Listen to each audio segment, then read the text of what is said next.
Hi there, this is John from Pint Comics. This is the other John from Pint Comics. And we just wanted to warn you before you tune into our quite excellent show that we may or may not use, what type of term would you use for the language, John? Swearing with flair. Swearing with flair. Colorful language. Colorful language. Or just plain out, I don't know. Gutter talk. Gutter talk, there we go. You've been warned. Listen in.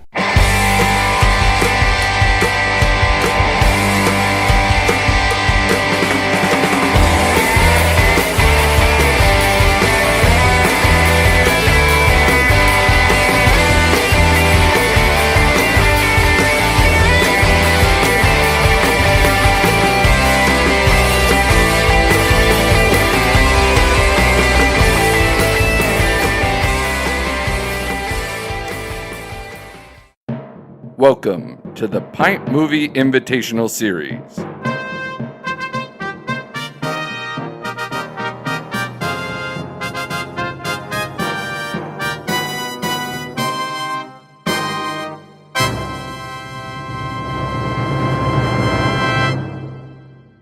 I said get out of here!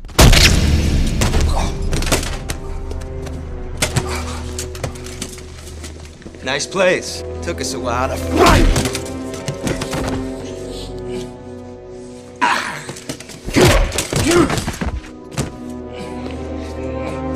Bite me and get it over with. I ain't gonna bite you.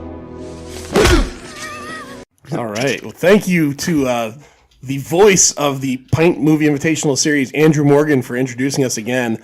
You know what that means. Another episode. He introduced us? He introduced it. He's the voice of the show. We had him record when he was here. I don't remember and before every episode now, he comes in and says, welcome to the Pint Movie Invitational Series. Oh, yeah, now I remember. Yeah, I put some music behind it and a whole good thing. I had a lot of Malort that night. Yeah. Yeah, a little Malort news real quick before we get into this. What was I reading today? They got sold to some other liquor company? Or Yeah, the primary owner and pretty much the sole employee of Jepson's Malort sold the company off to a larger distillery. Wow. Moving it back to Chicago. Wait, I thought it was in Chicago. She was basing the company out of Florida. Oh, okay. Or actually, I think, yeah, essentially that's what it was. They were distilling it out of Florida and all that. But So maybe that explains the taste. Is that swamp water? well, no, it's Rich, did you try it? Have you? I've never had the Malort. Oh, we didn't bring it tonight. well, I only have about a swallow left. So I need to get more bottles. I don't think that's something any of you has ever said about Malort. But But I only have a swallow yeah, left. well, no, that I need to get more bottles. Oh, I say that all the time. You know what? Next time we have you over, I'll have my buddy Tony come over because John got Tony a whole bottle, and I think unless he polish it off. I think he said he has pretty much all of it left. That's so strange. Ugh. That's Tony not strange. likes it. He does like it, and Lloyd likes it too. I don't understand you fucking people at all in any way, shape, and or form. But anyways, that's not what we're here to talk about tonight. We just said Rich. We got Rich Smith here. Yes. That's right. Rich is from the podcast Raw Viewage, and also the Rich Smith Robot. That's the name he goes by for his art. He's an artist. Yep. Yep. Yeah. I had to be searchable with such a generic name. So You do have a plain name. yeah. You do have a plain name, Rich Smith. It was pretty much, like your parents were like, okay, well, what goes with Smith, Rich? Richard. I worked with a Bob Smith. Are you related to any Bob Smiths? My uncle. Yeah. Yeah. My old man is actually John, which is Oh. the. Oh. Yeah. His entire family is just generic people. You don't have an aunt named Susan, do you? No, not on my old man's All side. right, then you're not the same family. So what I'm thinking here is actually pretty funny. Is so we got sitting at the table. We got me and we got so then me and then Lou is over here. Lou Skywalker is writing an article for our website. But with you two sitting here, Rich Smith and John Johnson, me and Lou are like the mega dagos of the group, Federico and Amenta. I'm just saying. I'm saying suddenly I feel so much more Italian sitting here with a Smith and a Johnson. Do you feel that way, Lou? Absolutely. Yeah, right? I feel like I should be spinning a pizza. All right, so Pint Movie Invitational. We invite someone to come in and talk about a movie. Yeah, I said Dago. You can't stop me. I just not even just Mega Dago. It sounds like a Godzilla monster. Oh, God. Spinning a pizza. Can you picture that? Gojira versus Mega Dago. Yeah. And Godzilla comes out of the ocean, and then there's just this big pizza pie guy, the guy on the box. I was thinking and the he's same just thing. he's holding the box and spinning a pizza, and every time Godzilla roars, he's just going, "Oh, what's the matter, you?" I don't think Punk Taco versus Megadego is going to work out. No, let's not tell Adam about Punk Taco versus Megadego. Here come all the complaints from the Italian groups in the country. Yeah, They haven't complained on the WESU radio show yet. He's did. done some pretty naughty things as far as the I Italians are did say concerned. something one time that I was like, I don't know if I'm going to get out of the radio station in the middle of Middletown. Yeah, really. I said something Franco about would be Italian. down there and rap you with his cane as you come down the stairs. What's the matter, you? So we got Rich Smith here. We invited him on. We said, Rich, pick a movie. And we're going to have Rich tell you what movie he picked. And I also want to know why you picked this movie. You could have picked any movie on Earth, and you picked this movie. So I want to know what movie you picked so we can start talking about it and what your connection to this movie was. Well, I actually shot from the hip when I picked this movie.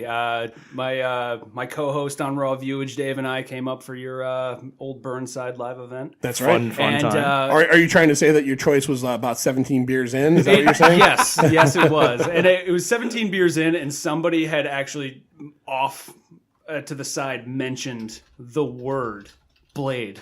Oh, okay. And I was just like, that's the movie I want to watch. So imagine if someone said like I don't know, like Ghost, or we could be doing Ghostbusters. You were subliminally taken by what someone said. And considering the crowd that was there that day, that could have been anybody. Yeah, they could have been talking about an actual knife. Like, can you hand me that box cutter? And they called it a blade. Yeah.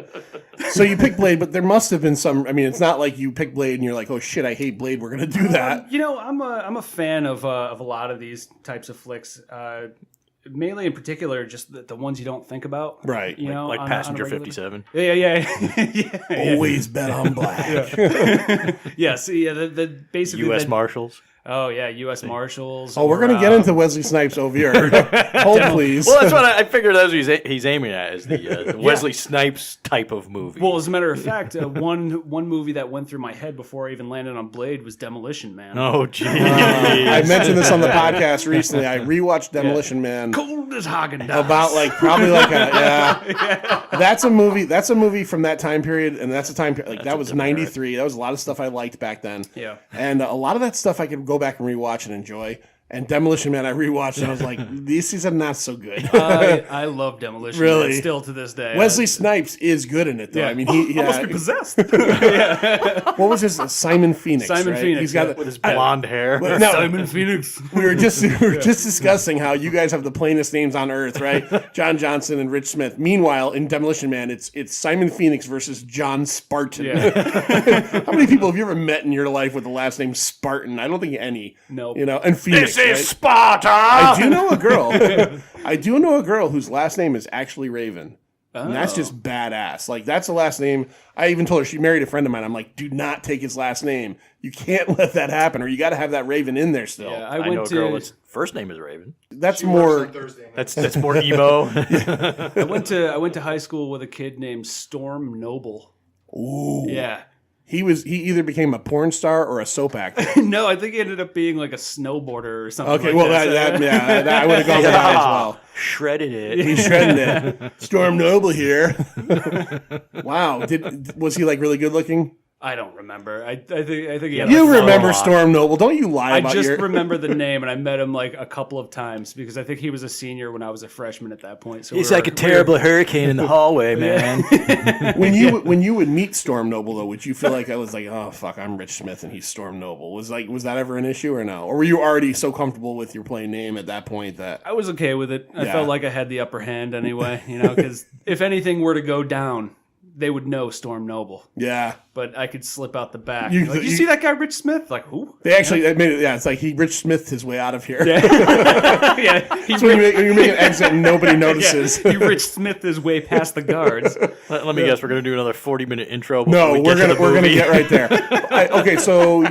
This movie came out in 1998. So how old were you in '98? I'm assuming this is going to play a factor into like. Actually, I your, was in high school. okay. Yeah. All right. So this was Me something- too. Yeah. In 1898, maybe.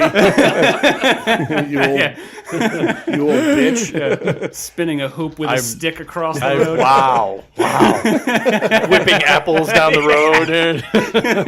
road. We keep getting back to apple whipping. I don't know how. It's apparently a He thing. brought up the hoop and the stick. All right, so we're here to talk about 1998, the New Line film Blade. This is kind of a funny little factoid right off the bat. It doesn't really pertain to it back then, but New Line is owned now. It's always been a subsidiary of Warner Brothers. So this was a Marvel movie made by Warner Brothers, who makes the DC movies in a weird roundabout way. Yep. I think formed in the late 70s as kind of like an independent. Well, that was it Wes Craven's? Wes Craven. The first one that was, I guess, really broke through was Nightmare on Elm Street. Yeah. Yeah, there was stuff before that, but that was like the one that paved the way for it. Yeah, that's the one that gave them the big bucks. Gave them the big bucks, right? Because that was a huge fucking hit. That was another one, kind of like Even after that, though, New Line was seen as that avant-garde Right. horror movie styled distributor of films or producer of films. So- right. But not anymore. No, they're still around, but I think it's a much different thing. Yeah. All right, so let's get into what the basic idea of this movie is. Rich, do you want to explain the basic plot to anybody out there that's never seen Blade? Oh, yeah. So Blade, played by Wesley Snipes, is the Daywalker. He's a half human, half vampire. He hunts regular vampires, and that's pretty much the plot of the film. Actually. The plot of the film, he's chasing after Deacon Frost. Who is he played by? Stephen Dorff, yes. Stephen Dorff, who in a bold move did not change his last name when he went to Hollywood. Dorff. Yeah. His Dorff is Two just Fs. two Fs, man. That's that. I mean, Just to put an emphasis on it. I always Two think, Fs. who was remember Tim, And an umlaut on the O. remember Tim Conway, Dorff on golf? Remember that little thing? yeah, It's yeah. like that's a brave move on Stephen Dorff's part. Yeah. It's even braver if we find out his name isn't Stephen Dorff. If it was like if it was like Storm Noble and he chose Stephen Dorff. It's John Dorff. So I'm sorry. Okay, he's looking for Deacon Frost. He's looking for Deacon Frost, and Deacon Frost is trying to resurrect some sort of vampire god. And yeah, it's up to Blade to stop him. Yeah, so Blade and Chris Christopherson. Now, just to square this away, that Blade is based off of the 70s Marvel comic. Oh yeah, let's talk about that. So this is a Marvel comic movie at a time where these things were failing left and right, and this was It's post Captain America. It's post Punisher. Punisher. I always forget that one. Post Fantastic Four that never got released. Yeah, Predates X-Men. by 2 years. Yeah. By a couple of years in. Yep. Yeah, and this was as opposed to X-Men, which everybody knew was a Marvel property. Nobody knew. I mean, not nobody. But Blade was a real risk. it was a real risk, and it was a reward for them because Sure. you know Well, we'll get into numbers in a little There's bit. But there's a big story too. I don't know if you have any news on this, but producers and production houses were trying to get the rights to Black Panther. Wesley Snipes was Wesley Snipes originally was on interested. it, Yeah, he was booked to be the Black Panther, but they never got that off the ground, and they went to Blade, and he got the role of Blade. The movie's a success monetarily, and then they were like, "Oh, let's do Black Panther again," but they never actually got to it. Yeah, never got around to it until 20 years later. Yeah. You know? And Wesley Snipes is still in jail, right? No, he's out. He's out, man. He's out. He was in the Expendables 3. Is he out? He was in the- Well, see, I never got that far. Yeah, it was not good. I had enough with the second one. That Yeah, I rewatched the Expendables. I saw the Expendables in the theater, and I had fun with it. And I rewatched it about 3 or 4 months ago, and I there were still fun moments, but man, that's not a rewatchable movie. No, I watched the first one in theaters, and then after that, I'm like, yeah, I get it. Yeah, exactly. I think I rented the second one on Redbox or on when it was on Netflix. It or had some something like moments that. again Yeah. because they managed to get all the group together. Yep, and then and by Chuck the third, Norris and then by the and- third one, when they got rid of all of the Expendables in the beginning, like they didn't kill them, but they just got rid of them, and then they gave We don't need you anymore. You're old. Stallone like these like the Ronda Rousey and all these new kids. It was just like let's just stop this now. Let's just stop this now.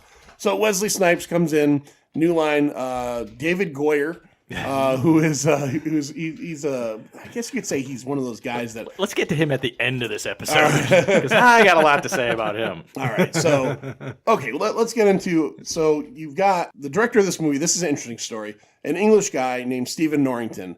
He's basically only made 2 movies ever. There is one in between. It was a lower budget after Blade. He made Blade. Blade became a big hit.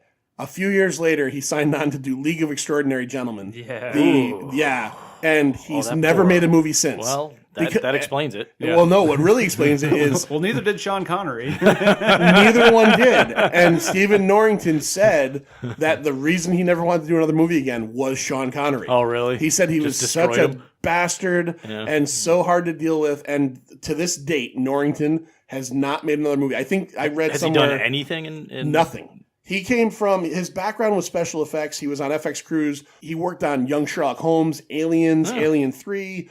There's a really, I don't know if you've ever seen this before. This is actually a good movie. A movie called Hardware with Dylan McDermott from the early 90s. Hardware? It rings a bell. He plays like a scrapper in like a post-apocalyptic world. He brings this robot back to his girlfriend's apartment. It's like a dead robot. And he brings it back because she's an artist and she's going to weld it into some kind of art. And it fucking reactivates. And it's Robot Jocks? No. It's like a Terminator type robot. Oh, it's a different movie. Real Steel? So Stephen Norrington. Fell asleep at the theater in that one. was a FX guy. He worked on FX Cruise and he made Blade. He was given the opportunity to make Blade 2 and he didn't want to do it. So that ended up going to that's too bad. Guillermo del Toro. And then he waited a couple years. Yeah, that makes sense. They give him the League of Extraordinary Gentlemen job, and that was 2003. Him and that was Connery's last movie. Famously, he was like, "I'll fucking retire." Yeah, he's gone. Right? Norrington's gone. Norrington's like Peter Wilson. No, never again. Yeah. Oh yeah, I forgot she was in that. Jeez, I saw that movie in the movies, and I don't remember much of anything about it. I remember I've read the original Alan Moore. And I know it was not, the Alan Moore story is a story, and this movie was an action thing. Have you ever seen League of Extraordinary Gentlemen? I absolutely have. Yeah. I thought the car looked pretty cool. Yeah, it was just up for sale, actually. Oh, was it really? Yeah. Yeah, that was cool. The car looked cool, but it was a dumb idea. Yeah. Yeah, no, that movie was awful. Yeah. So it ended two careers. Yeah. But we're still within Norrington's working career. Matter of fact, here's a little piece of trivia for anybody. And again, when we do these shows, if you start listening to the show and you haven't seen Blade in a while, put this on pause, watch Blade, and then join in and you can go over some of the stuff with us. There's a pretty funny... You'll disagree with mostly everything I say. You probably will. There's Norrington actually has a cameo. There's a quick shot. Now, one of the things that's in this movie that's really cool, I think, are yes, I know what you're talking about. Are the cutaway shots where they kind of show day to night and it's sped up, and I love that. The driving scenes where it's like they're talking and they're moving jerkily. It's a very strange effect. For a weird movie. kinetic effect. Yeah. There's the one scene where they're going, I believe, I get what they're to doing. Pearl's hideout, the big fat. Yep. Yeah. And you see a vampire with long hair eating a woman. Basically, yeah. That's Norrington. He's the director. He threw himself in there as a vampire. He wanted to eat a woman. he's eating he got his chance finally. They finally gave him a shot. you have to say, if you're going to go onto the cast list. It's in a second. It's pretty loaded. So. Oh yeah, no, we're going to go to the cast list. Keep going. I will go. Let me go real quick into since we're talking about director writer, David Goyer, who wrote this. He wrote all of these. And actually, he directed the third one, which is we've talked about before. Off Explains the air. A lot. The third movie is. I want to know what person he got involved with to direct a movie. Well, at that point, he'd already. Also, Jumping from script writing to directing is a big jump in Hollywood. Yeah, no, you're right. You're right. So who did he fucking blow? Yeah. All right. Let me just get it off my chest here. David Goyer, who did you blow in Hollywood to get your fucking gig to get that shitty movie out on the screen? Well, if you don't know anything about David Goyer other than the fact that he wrote the Blade movies, directed the third, and apparently blows somebody for his job. It's like, what woman did he eat? No. He probably went up to Harvey Weinstein and licked his fucking hairy balls. I mean, I'm not going to be able to release this episode. This is going to be too hot for TV. Oh wait, no, I heard Harvey Weinstein shaved his balls. Well, you hear the story about Harvey Weinstein coming into a plant? You heard that one? Yep. At a restaurant? Yeah. That's just weird. It was at a restaurant? It was like a restaurant. He was trying to get some starlet to perform oral satisfaction to him. I'm gonna say Oral it nicely. satisfaction? I'm gonna say it nicely, and she wouldn't. And then he apparently right in front of the waiters and maitre d's jerked off into a plant. Yeah. I don't know. Is he in solitary confinement yet? I don't know. I'm sure he's got internet anyway. What kind of a psycho jerks off into a plant in public? Yeah, in front of people. Only those that are producing Hollywood movies. Yeah. You'll never work in this town again. It's like, Jesus Christ. So besides the Blade films, David Goyer is known for probably the thing he's most known for, movie-wise, is he had a part in story or screenplay plus story of writing the Christopher Nolan Batman trilogy. He wrote the story and screenplay for Batman Begins. Story was Dark Knight. I think Jonathan Nolan wrote the screenplay. He got the credit, you mean? He wrote the story. He didn't write the screenplay. Yeah, And exactly. I think the third movie, he also wrote the story, and someone else. It's wrote the funny screenplay. how credits work in Hollywood. Right. And he's also known, if you're a comics fan, I think the only thing he's really super known for was the late '90s JSA reboot that eventually became he wrote it, and then him and Jeff Johns wrote it together, and then Jeff Johns took over. He and James, was it Robinson? Well, they wrote it together for a brief period.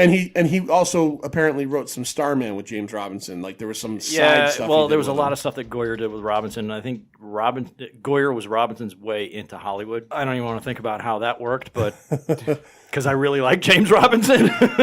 James Robinson actually has I was going to mention it here anyway. Did you ever see Comic Book Villains? Yeah, You ever I seen own it. Comic Book Villains? No. Great movie. James Robinson, the guy who wrote Starman. He's done a bunch of other stuff for comics. Oh wait, is that the one where it was some old person died? Yes. And, they left their comic book collection. Donald Logue, who we'll get to in a minute, owns one store, Yep. and Michael Rappaport owns another. Right. That's right. Yeah. And they're fighting over getting the collection. And you got DJ Qualls is stuck in the middle. Kelly Elwes always is the hitman Right. who they hire. So this is a movie. It's loaded again with a bunch of names. Yeah, James Robinson wrote it and directed that. Yep. And it's a little. I don't own it. I wish I got to pick it up. And the redhead, what's her name? She's in your wife's favorite show there. Orange is the New Black, Yeah. I think, and she was in American Pie. Natasha Lyonne. Yes, She plays Michael Rappaport's harpy wife, who like forces him to do awful fucking things. This is a movie. If you've never checked it out, take a second away from Blade and It's go good. check out Comic Book Villains. And it's got a real nice ending to it. I liked it. I enjoyed it. No, I agree. It's a good little. Darkness, small crime yeah. movie. Yeah. Oh, it's dark. It's mean. The shit they do to each other. It's not nice. Let's get into the cast. All right. So Fuck Goyer. we'll get past Goyer. I did want to mention this. I looked really hard before we get to the cast. I looked really hard to find out who the fight coordinator for this movie was, and the most I could find was stunt coordinator. There was one guy mentioned as stunt coordinator. His name is Jeff Imada, and there's in the scene in the movie where they have the fight inside of the room with all the pages of the Vampire Bible, where they escape into the subway. It's one of my favorite scenes. He's the henchman who looks like who's the henchman from Big Trouble in Little China and Die Hard. He's the Asian guy with the long hair. Oh, And I thought that was Aki Aliong. no, this was Jeff Imada. Oh, okay. He's the one guy you'll notice, because here's the thing about the Blade movie that I really noticed after a while is, yes, Wesley Snipes is a great martial artist. Yes, the fight choreography is cool, but none of the fights last more than 2 seconds. He just fucking wrecks everyone. Yeah. This guy is easy to remember because there's one towards the end of the movie that's much longer. Right. But Yep. Yeah, they are quick. So this one guy who was the fight coordinator is the one guy who lasts more than like 10 seconds in a fight with Blade inside the what was it, the pages of Erebus room or whatever. The sub basement of the sub Yes. basement of the 3 basements below the basement. Don't go in there. So Jeff Imada was a fight choreographer for the Book of Eli. He did fight designing for Iron Man 2. He was the stunt coordinator on Daredevil and on LA Confidential, a bunch of different stuff. Daredevil the movie? Daredevil the movie, yeah. Sorry. All right, so Blade, a.k.a. You find out later in the movie, his name's Eric Brooks, is played by none other than Wesley Snipes. What do you know Wesley Snipes from? Well, if you'd know him from anything, I'd probably say Major League is a pretty good bet. the first Major one. League? Yeah. Major League. Yeah, the first one. Willie Mays Hayes. Oh, Major League. Before he was replaced by Omar Epps, who might also be Mike Tomlin. That's a whole other story. And he didn't want to do Major League 2. He did not. Because they didn't want to give him enough They money. didn't know. Well, yeah, because between Major League 1 in 1989 He had gotten bigger, and 1984, he had become a huge star, or at least I don't know about huge. but pretty big. I mean, he had gotten bigger than he was in Major League. right. Well, let's put it this way. He had already made Passenger 57. He made, what was the other one? What was the one he did with Sean Connery again? The one, the Michael Crichton thing. where they're in Japan. Rising Sun? Rising Sun. Rising Sun. we bring that up all the time. That's right, with Hiroyuki Tagawa. Yeah, right. So he was in that. Who I'm trying to get on the radio show. Oh, jeez. 2 years worth of work. He was also in Demolition Man. All right. Yeah. Demolition Man. Deacon Frost, played by Stephen Dorff, aka Storm Noble. He was in Judgment Night, which was a terrible movie, but a great soundtrack. All right, if you've never really heard the soundtrack to Judgment Night, terrible movie with featuring Emilio Estevez. Keep going. SFW, which was not a good movie either. Keep going. I'm just waiting for Deuces Wild. I'm just waiting for something I recognize. The one I'm going to throw out there that no one will recognize, but I want to just put this out there because it was one of the worst movies I've ever rented on when I had the Netflix mailers. It was a horror movie called Botched. It was probably about 10 years after Blade. It was probably like 2007, 2008. It's about a bunch of mobsters that gets in Russia that get stuck in this building. It is so fucking god awful. I think Stephen Dorff probably owed someone money, or I think they pay him in cigarettes or e-cigarettes because he does all those commercials.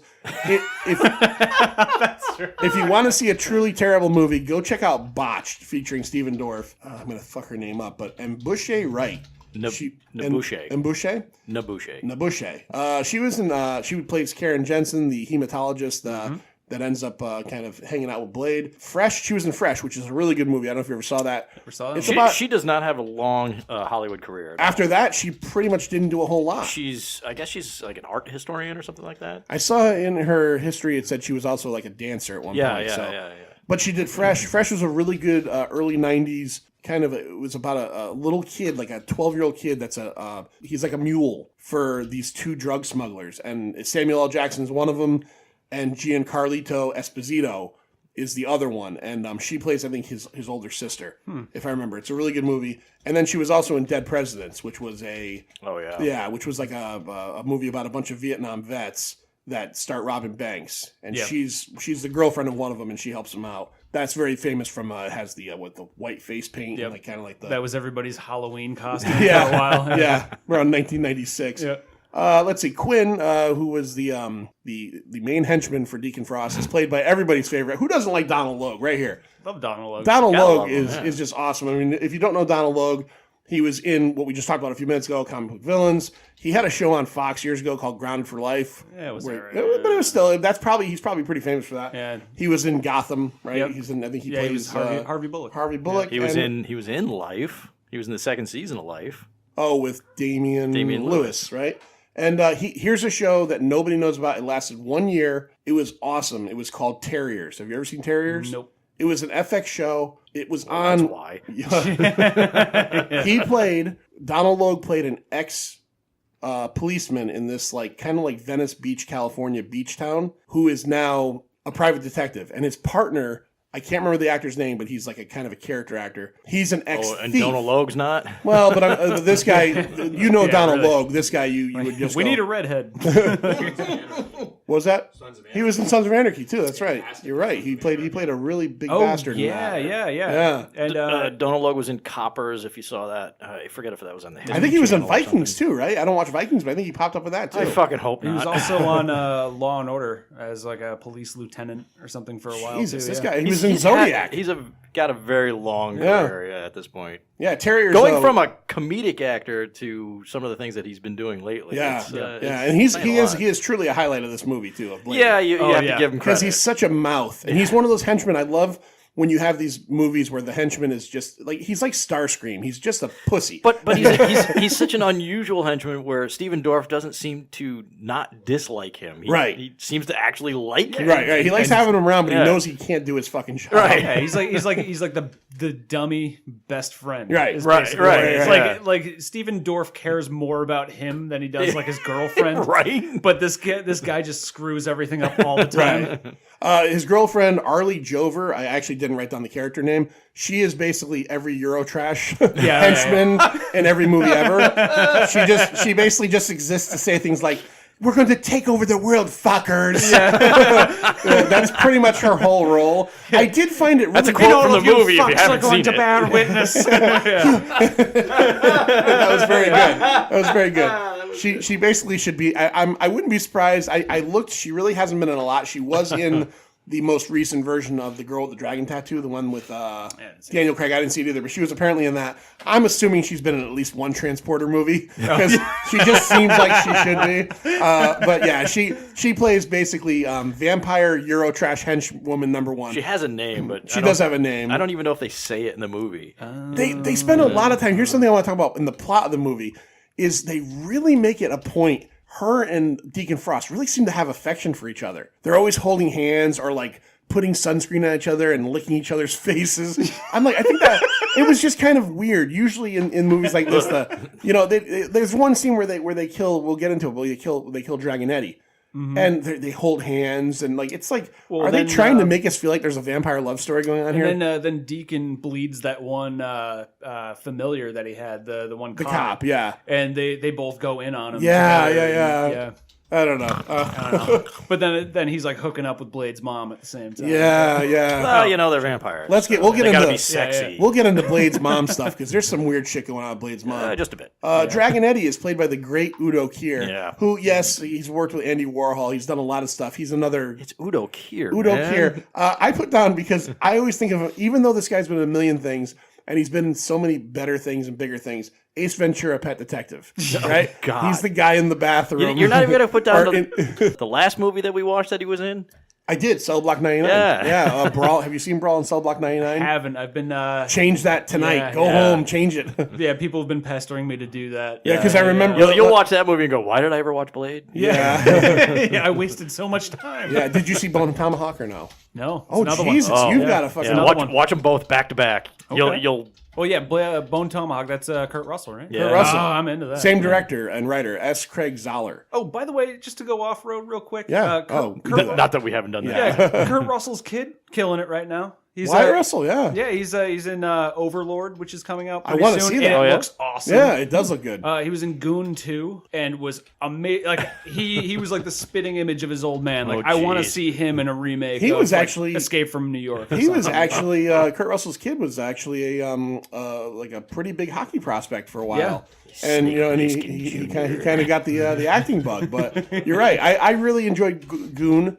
Goon 2 was pretty good, but he was great in it. He was great. He was so fucking unhinged. He was such a nut job in that movie. I think the funniest thing about Wyatt Russell? Yeah. Is that he looks like Owen Wilson and Kurt Russell had a kid? It's like, I'm kind of going Am there. I wrong? It's like when two cartoon characters, like they grow up and have kids, and like their kids are just like the same as them, but with swapped haircuts and stuff like that. So it's like he's got Goldie Hawn's blonde hair, but he looks exactly like Kurt Russell. Yeah. You know what I mean? Yeah, no, I agree.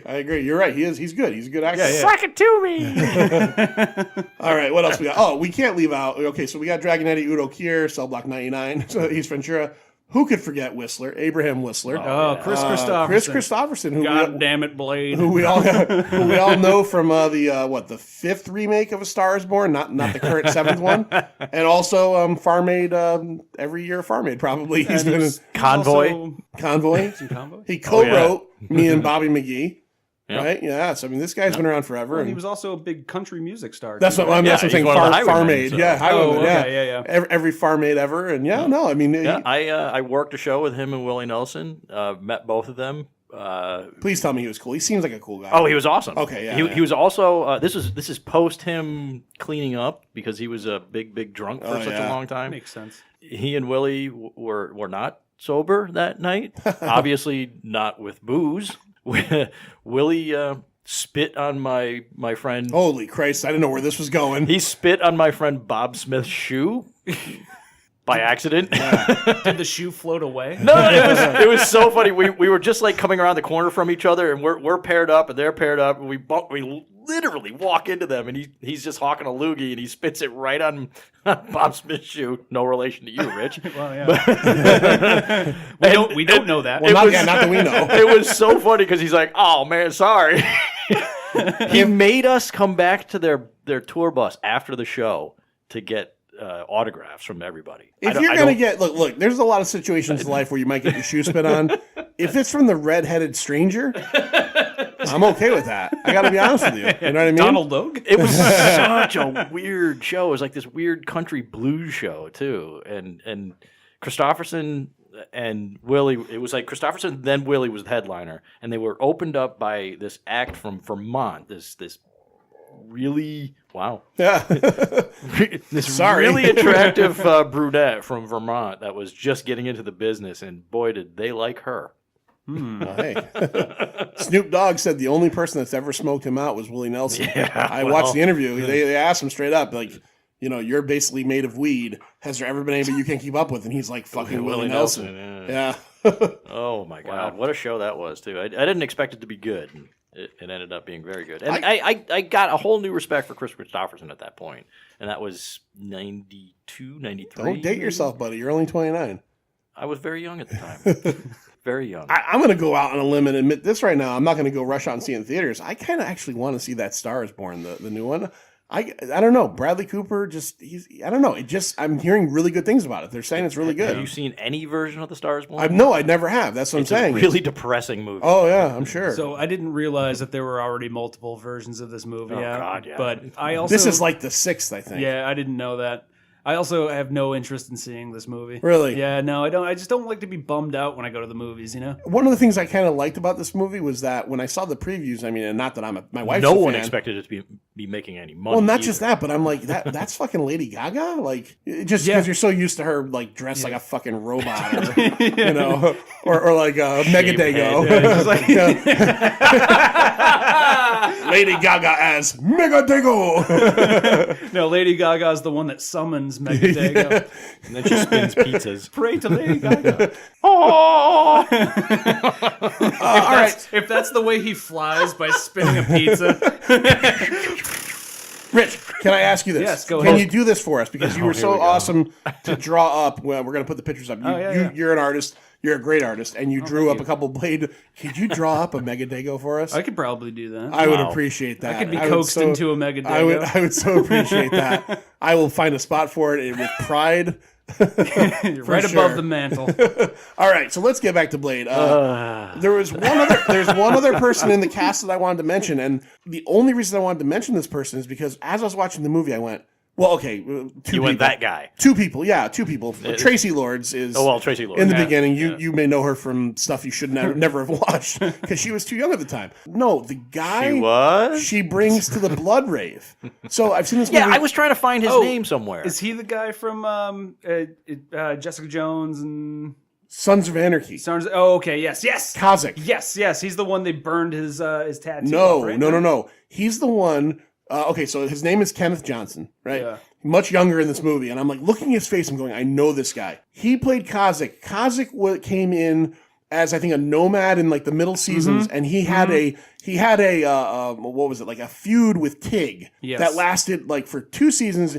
All you knew about it was they kept mentioning her.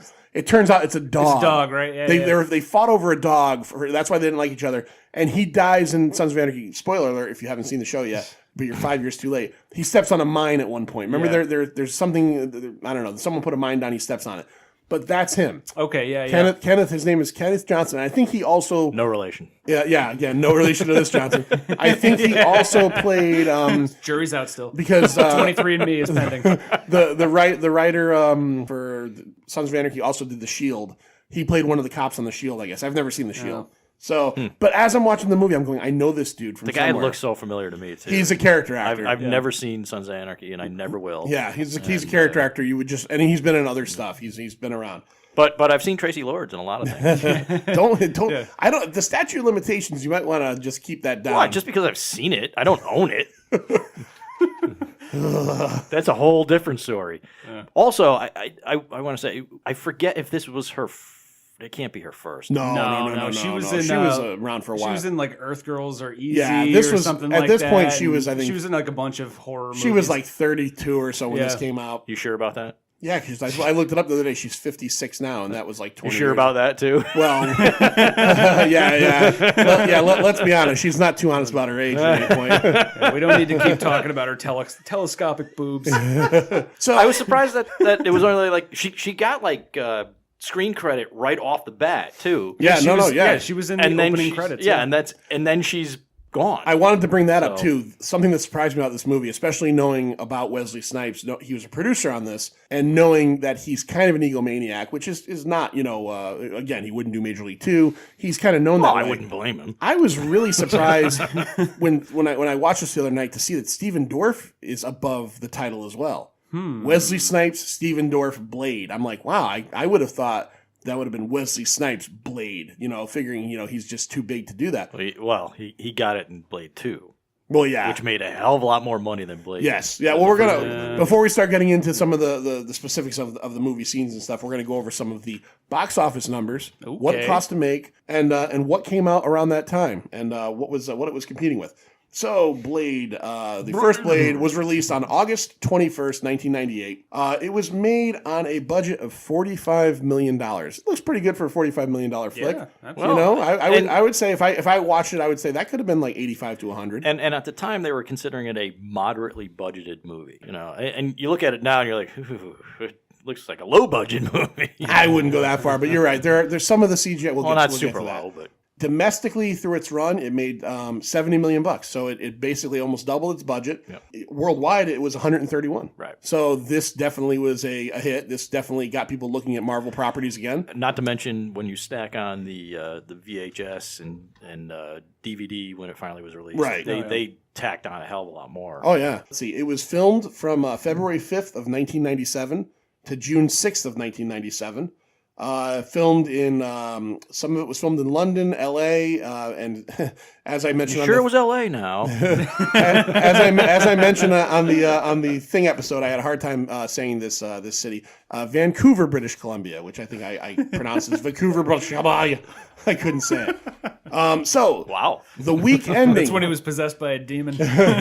So box office for the Can't week say ending the Canadian words. of August 23rd. Well, it's foreign, August 23rd, 1998, which would be the Sunday, that the first weekend of Blade. Here are where we were standing. Number one that weekend was Blade. Blade took the top spot. It opened that week, made $17 million. Cool. Number two, it had been out for, 5 weeks at that point. Saving Private Ryan with $10 million. Knocked off Saving Private Ryan. Knocked it off. Number three, out for 6 weeks. It made $7.7 million. The movie that made everybody want to do their hair with a little bit of jizz in it. There's something about Mary. I love the that Farrelly movie. brothers, right? All right, that's it. I'm sitting on the other side of the table. I like that movie, man. That movie sucks so bad. Man. Come on. That's a good sorry, one. So bad. Oh, man. Oh, I hate that movie. 7 little chipmunks swinging on a branch, eating sunflowers on their grandfather's ranch. No, but I think one of my favorite things, it's the little things that I love about that movie. Like when Ben Stiller goes in to talk to, what's his name? Dom Oganowski? No. Chris Elliott? Or dude with the mustache. Why can't I remember his name right now? Wait, dude with the mustache. Yeah, he's the one that was like the private investigator. Matt Dillon. Matt Dillon. Yes. Matt Dillon, when he goes to talk to Matt Dillon for the first time, and he goes into his office, and Matt Dillon gets up from his desk and then buckles his pants. Yeah, I don't know why, but that just I agree. John can be quiet for 1 second. He doesn't like it, but there's the one. No, I did not. There's the one scene, and again, is when Matt Dillon is trying to ingratiate himself with Mary, and he's using the fact that her brother is mentally challenged. I know what you're gonna say. And the line he says about how he I used to hang out with some retards. Yeah, I like to work with retards. I like to work with retards. And then he said, what does he say? He goes, oh, there's one of them, Mungo. He had a forehead like a drive-in movie screen. Yeah. He goes, we used to have a line out back. We kept him on a zip line, let him run back and forth. Yeah, but he's a good shit. But he's so we a don't good shit. We don't bust his chops. Sorry. That's hilarious. He's such a scumbag in that movie. Yeah. And then there's the one, again, another little line with him is when he's kissing her when they start dating, and he's like really aggressive, and she goes, how does my stomach taste? And he goes, how's my stomach taste? All right, so something about Mary. Number 4. Oh, this was probably one of John's favorite back then. This is the movie that introduced, I think, Taye Diggs to the world. 2 weeks out at that point, $6.4 million. It is how Stella got her groove back. Zack. All right, that was 20 years ago. Yes, it's one of my favorites. Did she ever get her groove back? I don't think she ever lost it, to be honest with you. Great. Here's a movie that this goes to prove that back in the day when I was living, 1998, I was living on my own. I was living with a couple friends. I had a lot of free time in my hands. I used to go to the movies all the time. I saw this fucking thing in the movies. I couldn't even tell you one thing about this movie today if I had to. Number 5 at the box office weekending, August 23rd, 1998. 3 weeks out of that point, it made $5 million. Nicolas Cage starring in Snake Eyes. Oh, yeah. No, I don't remember. You saw this anything how about many that. times? No, I saw it once, Oh. but that's more than most people saw this fucking thing in the theaters. I just remember the VHS jacket of it, where he's like looking up, right? Yeah, he's yeah. in like a loud shirt and a jacket. it's like tiger skin collar Yes. or something like that. I think if I remember correctly, it was a Brian De Palma movie, That and makes sense. I think it has something to do with a boxing match. But like literally, this movie that took up months of people's lives and time for me is just a fragment of a memory. Yeah. So 1998, Snake Eyes was hot. You went to see it because you thought it was G.I. Joe. Yeah, I really. I'm like, where's the Sweet. Where's the mutant ninjas? Where the fuck's Storm Shadow? Number 6. I had to look this up because I had no fucking clue what this was, and then I realized that I think when me and my wife were first dating, we rented this. Number 6. It opened the same week as Blade. $4.7 million. Dead Man on Campus. Oh yeah, that Starring movie. Zach from Saved by the Bell. Yeah. Mark Paul Gosselaar. Yeah, that movie sucks. Yeah. Actually, nothing. Dave and I rented that a long time ago. So this is actually like when Dave and I first met. This was, I want to say, like close to 10 years ago at this point, and we were like, it was an awesome movie, Dead Man on Campus, and then like we would just blast back and forth with quotes from it, and the quotes, What's mine say? yeah, well, the quotes that we blasted back and forth were the only funny parts in the movie. So we rented it, and we're just like, this is just god awful. I Movie buff night. Yeah. I Dead Man on reread. Campus. Dead Man on Campus edition. Last 30 seconds because it sucks. I reread the I guess the synopsis of it, and it's Mark Paul Gosselaar and Tom Everett Scott, who at that time was riding high from That Thing You Do and nothing after that. American Werewolf in Paris. And they Yeah. they play two students that are failing out of college, and they find out this myth that if your roommate kills himself, you get straight A's for the whole thing, I guess. So they're trying to push their roommate to kill himself. Yeah. Terrible movie. Yeah, Tom Everett Scott. The last time I saw him, he played a 5-minute role in a TV show as a professor in something. He was good, man. I gotta be honest. I love That Thing You Do is one of my favorites. Oh, it's a good, fun, great movie. Yeah. He had a lot of charisma, and he's one of those ones that I still say lines from that movie. That's one of those movies that when we had Mostly cable, from Steve Zahn. Steve Zahn, yeah. The O-Neaters. No Neaters. When that movie was on, when we had cable, Lindsay would just be like, "You're gonna watch this fucking thing again?" I'm like, "Yes, I am." By the way, Steve Zahn needs to make a comeback. Yes, I haven't he does. seen him in a long time. He's still out there though. I think He's still got that. The Still last, guy, I think yeah. the last wasn't he in that last Avengers movie no. Steve Zahn? Yeah. No. with what's his face from Firefly, where they were the two rednecks in the pickup truck. No, that was Matt Damon. That was Matt Damon. That was Matt Damon. Yeah, And that was also Deadpool too. that was Deadpool, too. Whatever. Christ. The stupid Marvel movies are all blending together at this Hey, point. we're talking about a stupid Marvel movie here. Yeah.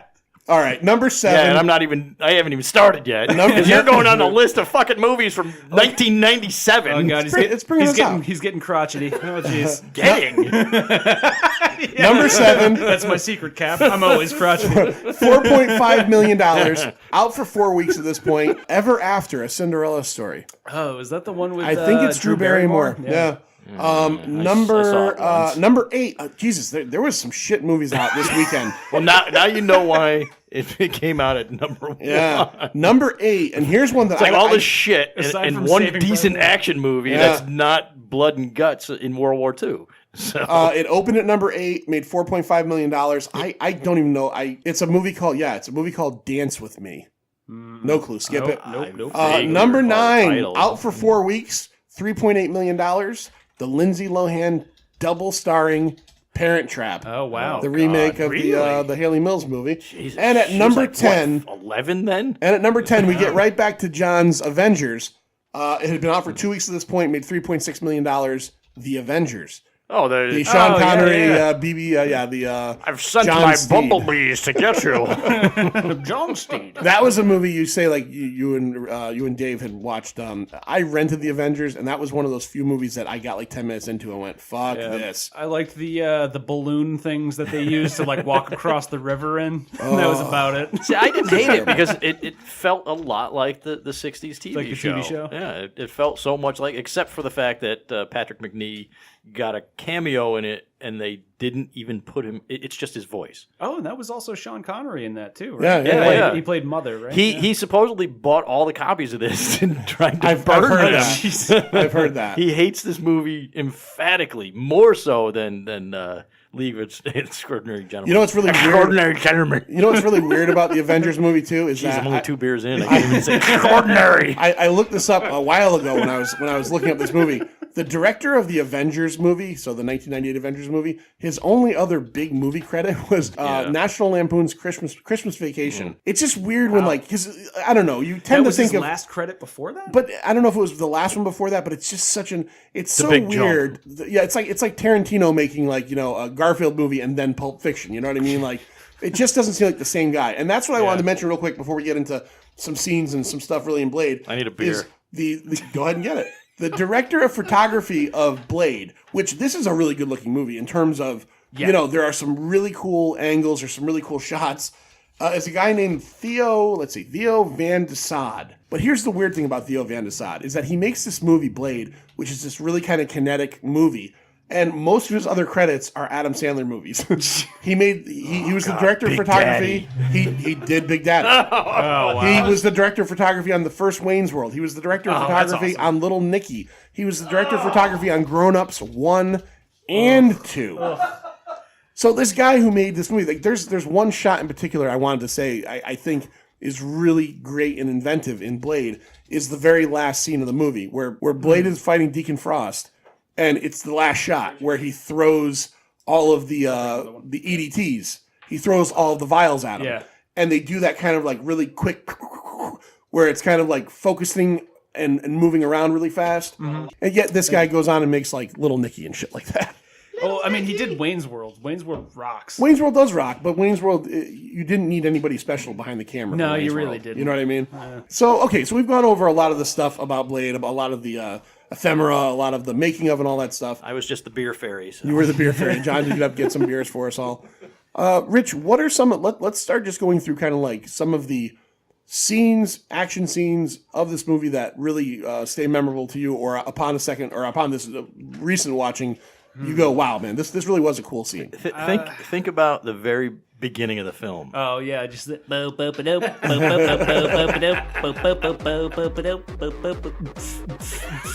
yeah.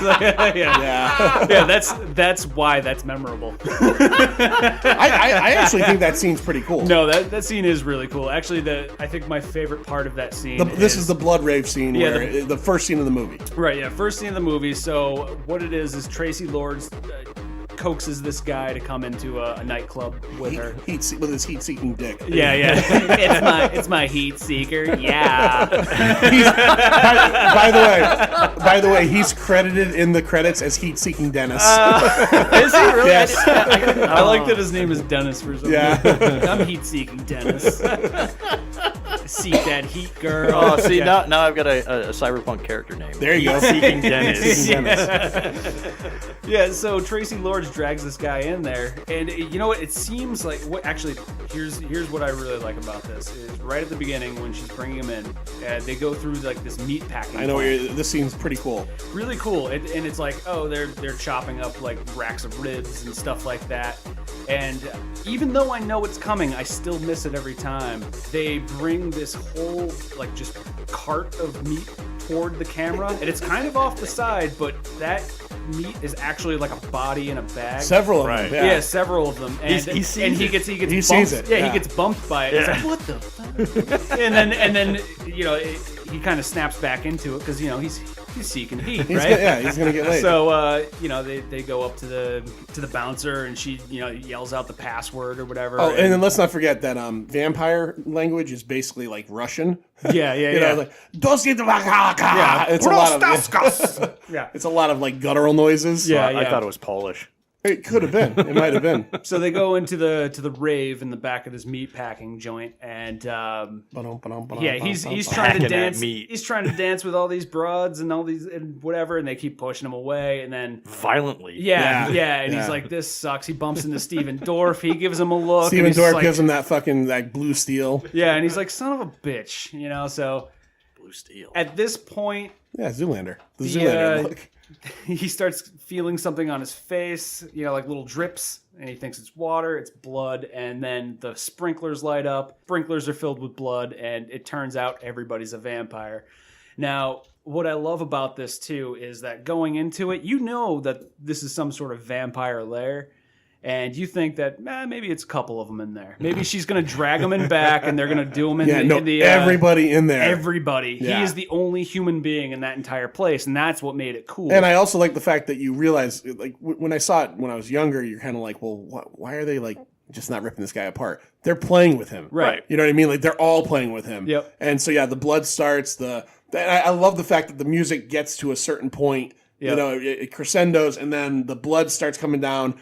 Shit hits the fan. He's trying to get away, and then it truly is, I think, a great entrance for Blade. Yeah, it's a great opening for a movie that no one expected anything from. Right. Yeah. So it's a good cold open. Yes. It draws you right into the film, especially when Blade himself shows up. Yeah, and he shows up in the most perfect way possible too. Like the sprinklers kind of shut off, the lights turn on, and he's just standing there. Like it pans up, and he is squeaky clean. Everybody else is covered in blood. They look like shit, and he is just crisp. And they're all afraid of him. Yeah, and then you hear them like, it's him. It's him. It's the Daywalker. Yeah. And that's what I liked about it too. It's like he's like the boogeyman. He's like an urban legend. Right. Like they were like, amongst shit. them. Yeah, definitely. And like these guys are like as a human being, because you're brought in by a human being, right? You're afraid of all these vampires, and these predatory animals essentially are afraid of this guy. Yeah. Right. And you're like,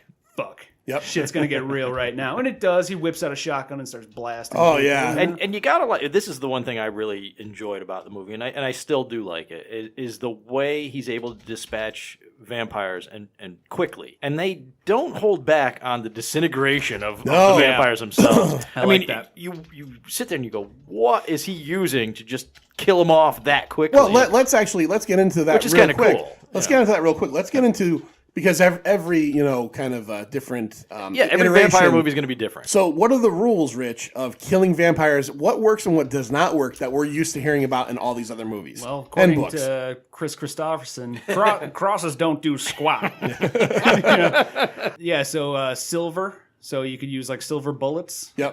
You could use stakes, which they use stakes made of silver in this, and then sunlight and garlic, which I yeah. love the fact that he goes as far as to say it puts them into anaphylactic shock. Yeah. It's like they're allergic concentrated to it. garlic. So extract. Yeah, extract. Yeah. So, and the other thing that Blade mentions, Christopherson does mention that crosses don't work, and Blade mentions that holy water doesn't work. Right. Yeah. So they basically take all the religious aspects of which is cool. Which is cool, because it changes everything for what you know. It eliminates the need for any kind of religious focus, and it gives you a whole new idea of what the movie and the basis of the vampires is about in your movie, in your world. Here. And from what I've heard too, that was actually an executive decision. Oh yeah, they were works. going to keep that stuff in there, but somebody across the table was like, "Well, what if the vampires were Jewish? Yeah, why would they be afraid of a cross?" Well, that came up in. Do you remember? Oh God, what was it? Not Dracula Dead and Loving It, but it was. No, I don't remember. No, there was a late '70s, early '80s Dracula movie with Frank Langella. No, not Frank. Frank Langella was in Dracula. Not Frank Langella. The other one that tanned his face up. Oh, George Hamilton. George Hamilton. Yeah, it's George Hamilton. Love at First Bite. Love at First Bite. Thank you. That one. So we got there. So Richard Benjamin. At one point, he's at a table with him at night, and he whips out what he thinks is going to be the cross to scare him with at the table, and it ends up being the Star of David. and he looks at it and he goes, "I'm not Jewish." Well, it's true. I mean, it was one of the funniest things. I'll never forget that scene because I'm like, why wouldn't it work? Right. Yeah. Right. You know, in a religious atmosphere, it should. It's the power of what's behind. It was a smart decision in this movie Yeah, not it to makes incorporate sense. that. Yeah, And absolutely. also, I mean, we didn't really talk about it a lot, but they do get into the fact that they make it seem like vampires have been they're this long-standing thing on Earth. The vampire families themselves, the pureblood families, the 12 families, don't want to be out there and about. You know, That is the stuff that I like the most out of the movie. right? is- They're just trying to coexist. yeah, they've got They're going to kill some people. They've got pacts made with humans, the humans, right. that we don't know anything about. You just bring it up in these few meetings that you get with Udo Kier and Judson Scott. Judson Scott from Star Trek 2 and from the Phoenix television show. I both love that and I hate that too, because here's the thing. I absolutely love the premise behind that and the concept of it, but why didn't they just kill Stephen Dorff? There is that. Because they were like, damn it, Frost! You know, There's these a- nightclubs are, you know, Yeah, whatever, yeah. you know? There's I a lot of agree. things that don't make any sense, particularly when it comes to Frost. Why is Blade after him so hard and not these other guys? Right. Yeah. Well, I think part of it is because these other guys have stayed hidden much better, and he's out there flaunting. Maybe. Flaunting what he Maybe. does. Why is he like able to sit at their table? Why is it in the scene where he does kill Udo Kier's character? yes. Why don't he they comes- come after him? He you know? throws the teeth on, and it's like, now I'm the boss. It's like, there's 11 of these motherfuckers. Right. and Like, there's armed guards in there. Like, Right. why can't they be like, dude, you get him right there now? should have been a better Yeah. point where they prove that maybe either he was like already mega fucking strong, or he had more people on his side, or leverage, or leverage. You know, something, yeah, you know? I got It's just David Goyer's poor writing. that. That's all. Admittedly, Well, there really is no reason for that. And it's also too just suspension of disbelief at Yeah. that point. You're just like, all right, well, I'm watching Blade. Well, you again, know? it's not the greatest film in the world. I remember seeing it the first time. I'm like, wow, that was fantastic. It's wonderful. I'd love to see it again. I watched it a few more times, and I haven't seen it in quite a while. So I watch it again. Oh, man, I do. It hurts. It It hurts in places.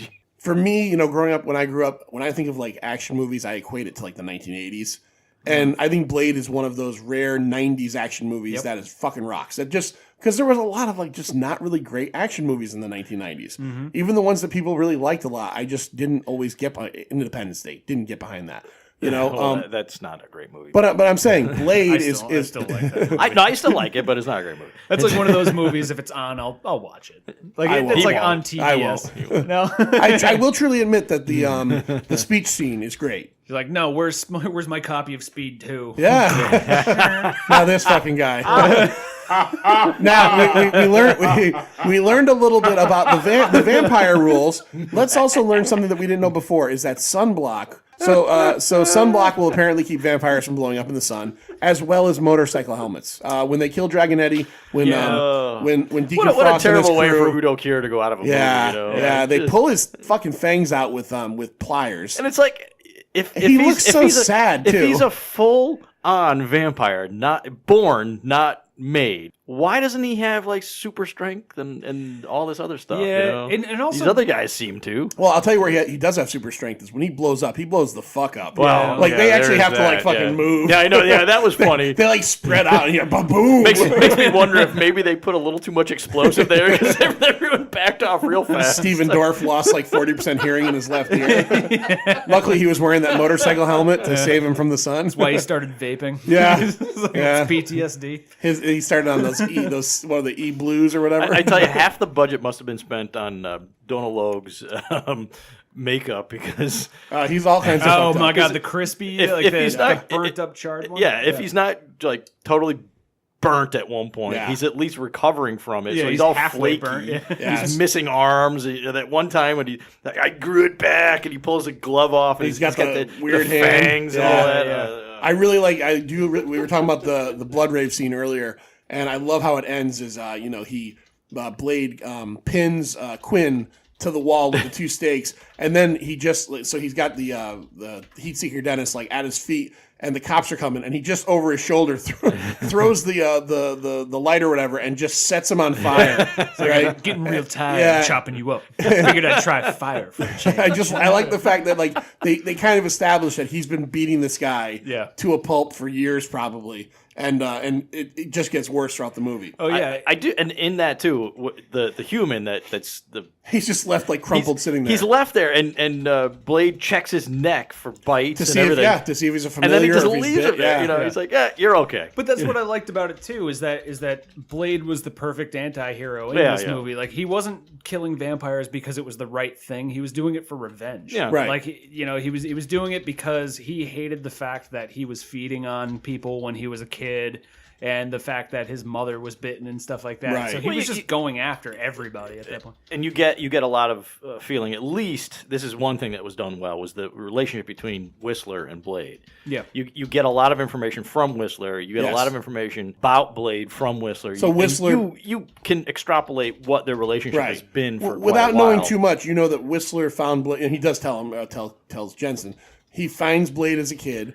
At that point, Blade is feeding off of humans. Whistler helps him out, and because Whistler's family had also been victims of it, or he's the victim of a vampire attack, losing his family, they kind of form this kind of like fucked up yet symbiotic relationship where they're helping each other out.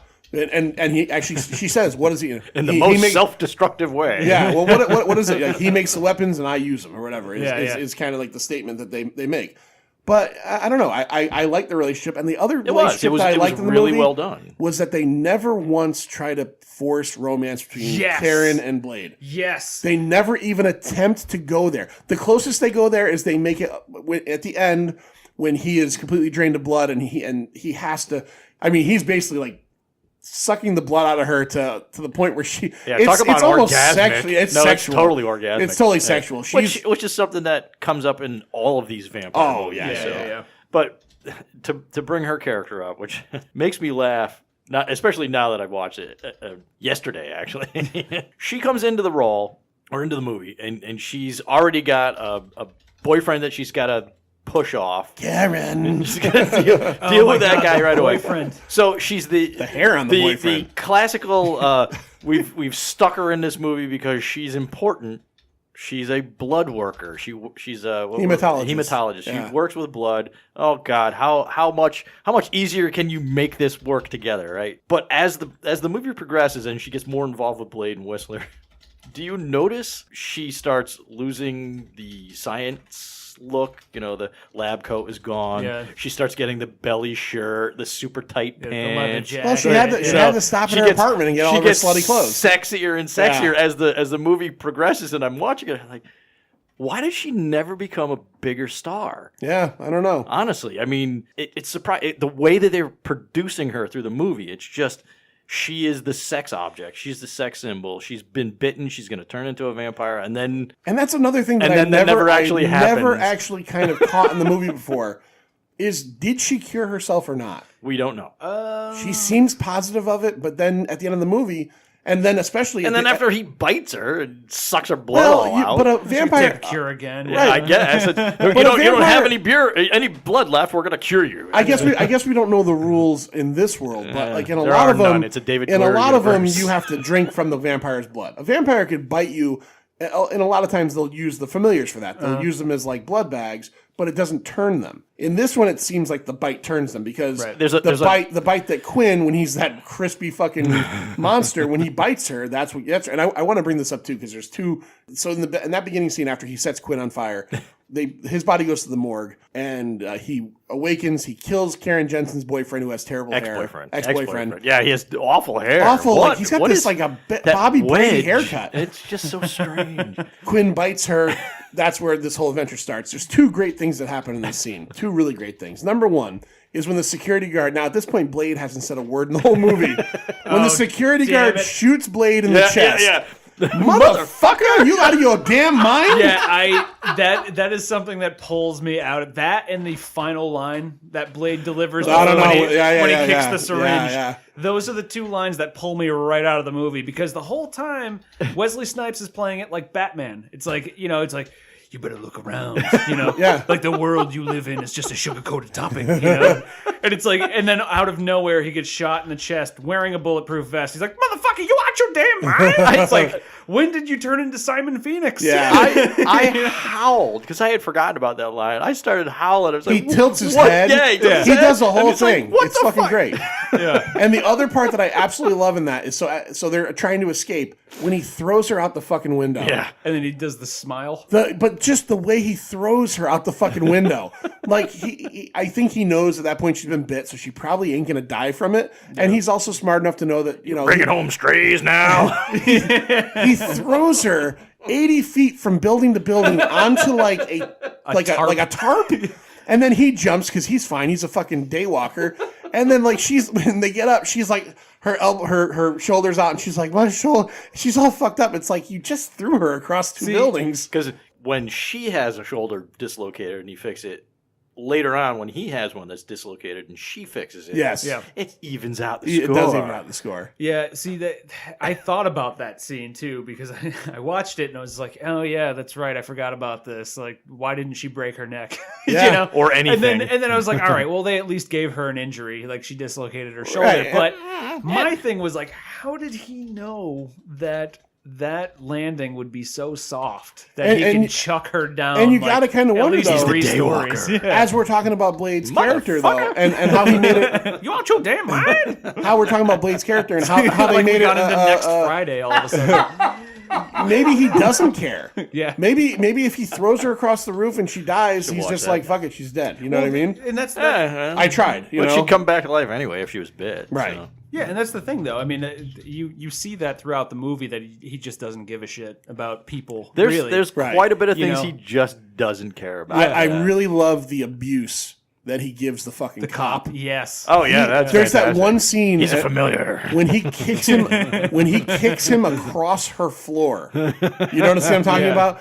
He's basically just slamming the familiar into, and then he's on the ground. He kicks him, and the guy goes fucking flying across the floor. And I'm just like, man, Blade doesn't fuck around with Yeah, these but people. I love how like he's like, you know, like, oh, you're gonna tell me what you know, and he just slams him through her coffee table, and she's like, is that really necessary? You know? Is that really necessary? I was waiting for her to start screaming. That's my stuff. yeah, motherfucker, you out of your damn mind? No, she's a doctor. She could afford all this stuff, so you can just break everything in the world. Yeah, why is your coffee table made of plywood? She lives in really a kind of shady building for a doctor. Yeah. Well, most You of know? that city was pretty shady. Did Yeah. you notice, like, every street corner they turned around, papers were flowing across Yeah, the it street. was- like, Yeah, no it was- one ever picked up the garbage. Like you'd half expect to see like the 1980s like barrels of toxic Yeah. waste hanging It around. looked I was like waiting to see RoboCop. RoboCop. Yeah. Blade versus RoboCop. Yeah, an XUX 1000 drives by. I do really Drop like it. Murphy. I do really like the scene where she's going back to her apartment and she obviously has the two familiars that are following her. And yeah. how she turns around and the guy's like, "How you doing tonight?" Yeah. He's like, "How you doing?" You know, but he does it like while gritting his teeth. Yeah, she doesn't even get all the and, way like, and around. like looking through the bottoms of his eyes, like, "How you doing?" She barely gets around. He's like, "How you doing tonight?" Yeah. All right, so And she got sexier and sexier as she the did. movie progressed. She did, and you know who Her else? hair got bigger and bigger. And you if know who noticed else that didn't look too. bad either Yeah. was Sanaa Lathan, who played Blade's mother. She's, Oh yeah, no, Yeah. she looked fantastic. That was yeah. now that okay. So as we get further along in the movie, obviously we can't talk about every single scene, but as we get further along in the movie, we find out, and this is true to the comic as well, that Deacon Frost was Blade has a memory in the beginning, or at least there's a scene in the beginning of his mother dying as he's being born.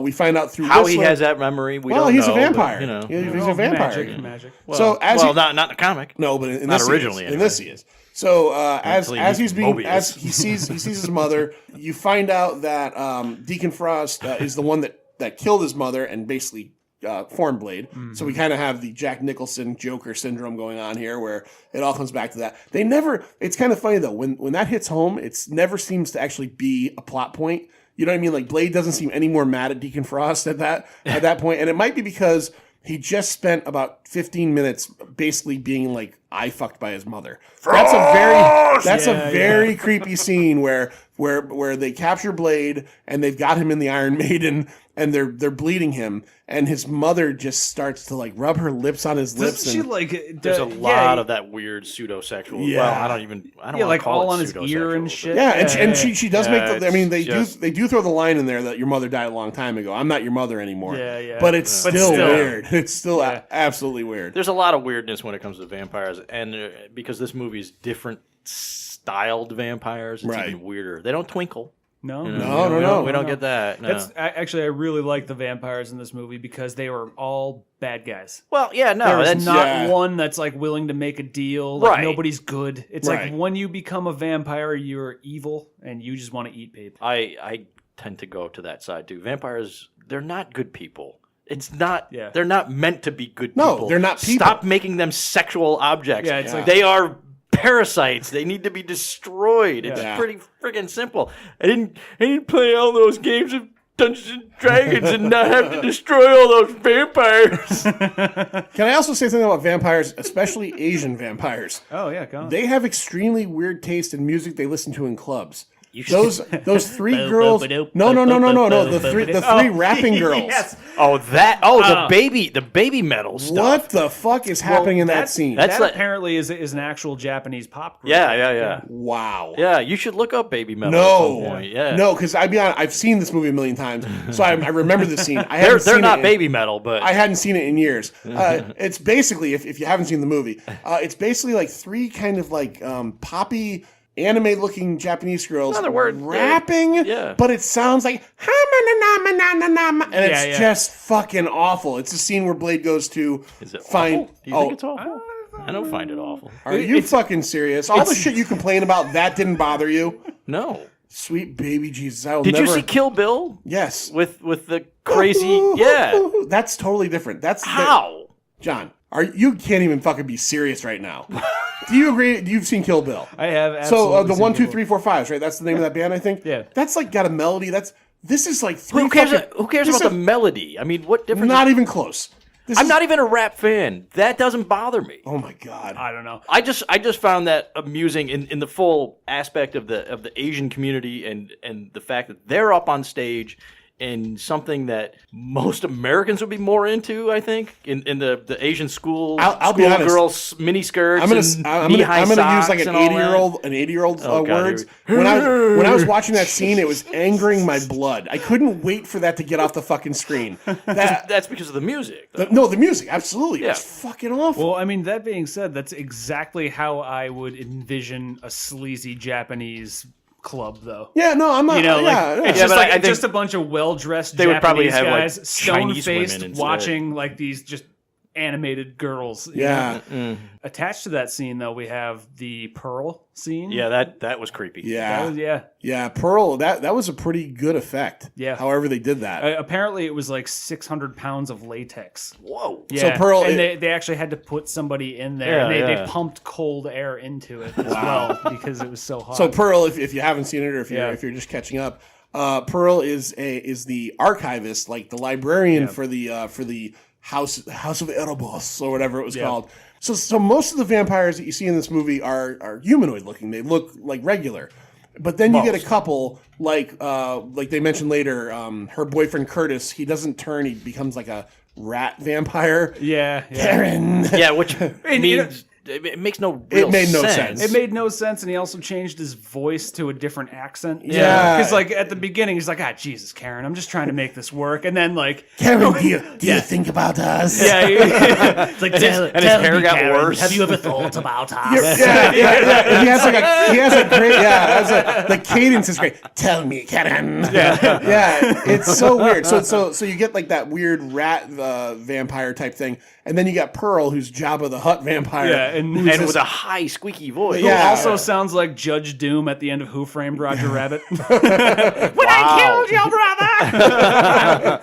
You're right. You're right. Christopher Lloyd. Yeah. And that has a great scene where Blade and Karen both take turns burning him to. Well, he doesn't die, but burning them to a crisp basically with the ultraviolet light. Yeah. Which actually is another way to kill vampires. Ultraviolet. him if he And I'd moves. also like to talk about the weapons at some point too. I wanted to bring that up yeah, too. well. So what are Rich? What are Blade's weapons? What does he use? Well, first, before we get into the weapons, I do want to continue with the Pearl scene real Oh, quick. absolutely. Because Absolutely. after the Pearl scene, they kind of go deeper into the basement, and that's where you see like the pages of Erebus and stuff like that. Right. And this is one of my favorite scenes because they capture Blade, by distracting him. Like there's like this little girl running around down there. Honestly, and- that was one of the only parts of the Oh, movie. the little kung fu girl. Yeah, The, Kung the Fu little girl, yeah. girl is one of the only parts of the movie that and I've seen this movie 10 times in my life that I did not remember at all. Yeah, the I'm, only I'm reason- going, I don't remember this fucking scene at all. The only reason she's in there is because Wesley Snipes knew that she was like some martial arts prodigy in real life. Oh, okay. And was like, we got to put her in, But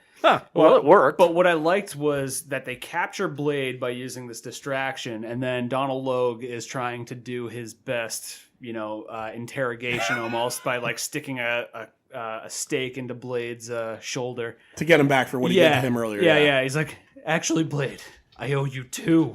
So he goes to stake him again, but Blade starts laughing. And he's like, "What are you laughing at?" He's like, I'm expecting company. You mean the earpiece that wasn't there at all? Yeah, in that right. scene? Yeah, and it also looks like a watch battery. Yeah. It's a CR 2032. But this is my favorite part because we get Chris Christopherson in there as an action hero. Yeah, Oh, fine. yeah. He blasts through the wall with like a grenade or something like that, and then like the camera goes all shaky, and then all of a sudden it straightens itself out and just zooms into him, and he's like, "Catch you fuckers at a bad time," and then just starts lighting everybody up with a machine gun. And what exactly is the layout of this fucking, like, where did he come? Did he come from the subway? Who knows? Yeah, like there's Honestly, why are they keeping every single page of this thing in Los Angeles? Yeah, I don't know. And not in, say, Transylvania?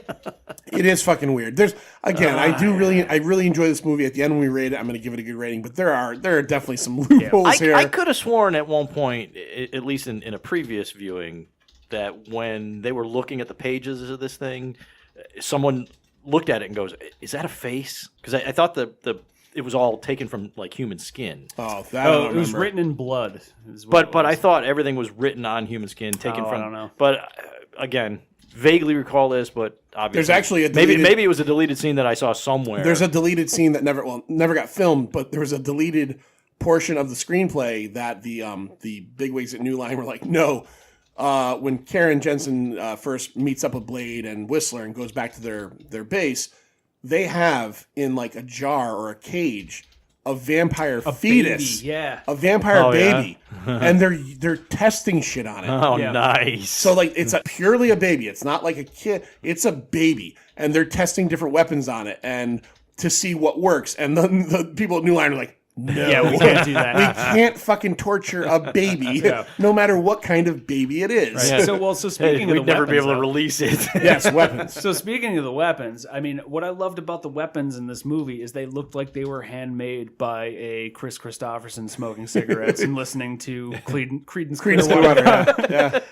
I mean, like, Moon Rising. his guns, like his pistols, they looked like they were just handmade. They're Mac. out of, like, They're just- Mac 11s. Yeah, well, I don't know. Yeah, no, they are. They're Mac pistols? They're they're Well, machine yeah, guns. they're but they're like regular, like looking handguns. Just they look beefier. Yeah, So, I they're guess Mac 11s with like an extra piece on the underside. Yeah. And I looked up some of the stuff. Okay. There's a whole wiki on the weapons. Well, it looks like it was made of garbage, Yeah. which I No, like. you're I right. love that shit. Like the cleanest looking weapon is his sword, Right. You know, Right. Which, Oh, which no, also has a booby trap. on it. Yeah, which is cool. But I'm holding on to his got- pig stick. He's I got got his pig stick out. Yeah. Fuck up, Jeeves. he's got one other very, very clean weapon. 68 Charger.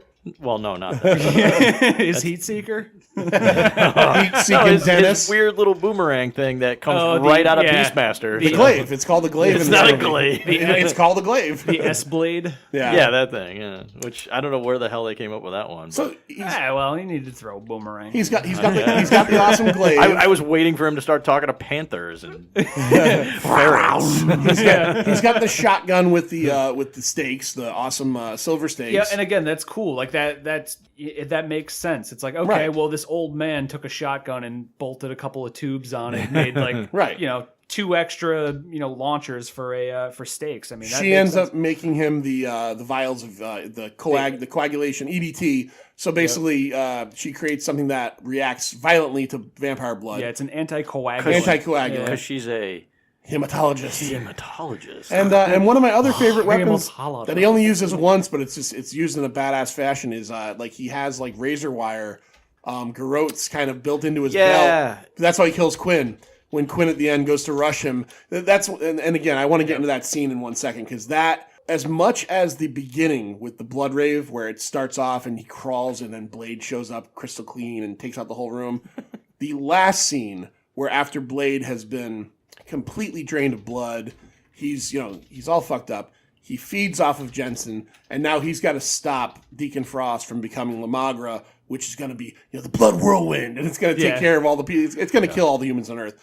It's gonna kill everybody you love. You have this. Everybody you fucking. You love. have this. Yeah, that's what I love about not Chris. There's a lot of swearing in this movie. yes. You're And it's Deacon Frost. It's what's it? Stephen Stephen Dorff. Dorff, It's yeah. Stephen Dorff who's just really just dialing in the fucking They said fucking Blade. What is his line when she's talking to him about how like the scar and everything, and then he just he jumps in her face, and what does he say in that scene? Oh man, it's like I tell you what we are. We're at the top of the fucking food chain, or something like that. Yeah.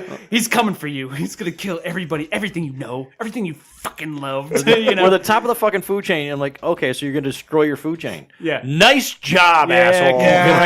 I don't know if that made too much sense either. Yeah, then it's just like, oh yeah, you've been searching your entire life for the vampire that bit your mother. Well, here I am. Yeah. You, me, her, we're all big one fucking happy family. fucking family. It's like he just delivers that line. Yeah. I had to laugh because it seemed like every time they said fuck or fucking or motherfucker, it was emphasized heavily. Well, I think every time they said it. I think part of it is, as we were talking about before, is I think the prosthetic teeth were just really fuck off. It might be like that. they probably had to hold it in, But think about this too. This is a Marvel movie. Oh yeah, based on a Marvel character that never had any naughty words said because the freaking comic that came out was mostly in the 70s. 1973, created by, let's do this real quick, Marv Wolfman and Gene Colan. Right, Tomb of Dracula. In Tomb of Dracula. Tomb of By the way, Dracula I love the ran- fact that a guy with the last name of Wolfman created Blade. Yeah. and if you ever meet Marv Wolfman, you'll wonder how it came out of his head. Trust me, meet the guy. It's an entertaining experience. But the Tomb of Dracula story, which ran from the 70s right up until like 82, I think it was when the last one came out, 81, 82. It's at a period where swearing didn't happen in comics at all. The best you got was a damn, maybe, and even then they might do the little stars and little shapes to take the swears out. So they're swearing, but you can fill in the word for however you want to say it. This movie really, really hammered it home. And again, being one of the first successful Marvel, actually the first successful Marvel movie. It was, yeah. It deserves all the credit in the world for that. It was. I don't know. I don't have remember thoughts it being on that. rated R either. So No, I have thoughts on that. It was not a Marvel movie. It's based on Technically, characters from Marvel, but it was sold as a Wesley Snipes action movie. Yeah, and but- that's yeah, it. you're right. Yeah. And Marvel wasn't attached in any way aside from like tiny little blurbs. In the credits. here's the other thing: is Avi Arad. they gave Yeah. Marv Wolfman and Gene Colan Or- credit right in the beginning of that movie. Yeah, but- which that didn't happen after this movie. Right, Right. but if you looked at the font was tiny. It was like, okay, so For here's- them? Yeah, well, no, their names were huge. Yeah. But the font for characters from Marvel Comics created by super tiny, and then it was their names. Yeah. Huge. Oh, sure, yeah, You know, yeah. But Wolfman- that happened a lot with those. Wolfman Right, sued. exactly, because they, Did you read all that? Wolfman sued in '98. Oh, yeah. To get money from this movie, and he lost. He was claiming that when he created Blade, and I think he created Deacon Frost as well. Yes, yeah. When he created most of what was going when on. he created in the the book. characters that they used in the movie, Yeah. he's claiming that he was not under a work for hire Right. contract with Marvel, Which he wasn't. but he still lost the. He lost because the judge doesn't know shit. All right, so let's just get into the very end of this movie. So Deacon Frost is summoning the blood god. He's bringing Lamagra to Earth to wipe out all the I guess everybody. He's wiping out everybody. Everybody you fucking love. Yeah.